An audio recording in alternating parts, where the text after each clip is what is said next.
అందరికీ నమస్కారం అండి.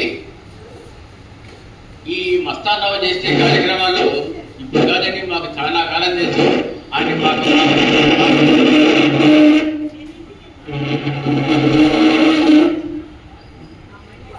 మాకు చాలా మంచి స్నేహితుడైన ఎప్పుడూ మంచి కార్యాలు చేస్తుంటారు.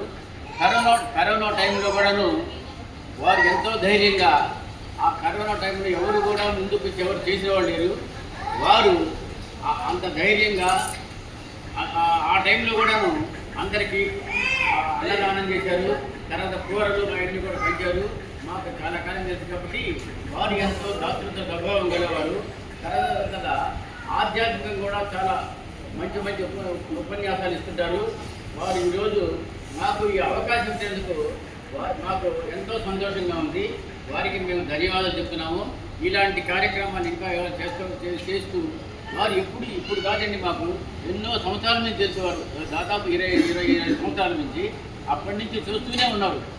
మంత్రి సత్యనారాయణ రాజు గారి ఆశ్రమంలో కొన్నవాళ్ళు ఇప్పుడు కూడా 15 రోజులు ఇక్కడ, 15 రోజులు అక్కడ ఉండి కూడాను అక్కడ కూడా చేస్తూ ఉంటారు. విజయవాడలో, గుంటూరులో అక్కడ తిరిగే అక్కడ కూడా చేస్తూ ఉంటారు. నిజంగా అట్లాంటి దాతృత్వం గలవాళ్ళు చాలా అరుదుగా ఉంటారు. మాకు తెలిసినంత వరకు, అంటే మా వయసులో కూడా పెద్దవాళ్ళం కాబట్టి ఎన్నో చూస్తుంటాము. కానీ వారు చేసినంత సేవ ఇంతవరకు మాకు తెలిసినంత వరకు వారు చేయలేదు. ఇది ఎంతో మంచి కార్యక్రమం. అందుకని ఏదో వృత్తాభక్తిగా మాకేదో తెలిసిన వరకు చేస్తున్నాము. మేమేదో ఇదేదో చేస్తున్నామని చెప్పి మాకేం గర్వంగా లేదు.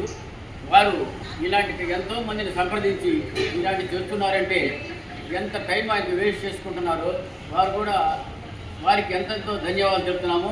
మీరందరూ తరఫున వారికి ఇలాంటి కార్యక్రమాలు చేయాలంటే వారికి దీర్ఘాయుష్యుగా ఇస్తే కానీ వారు చేయలేరు కదా ఇవన్నీ.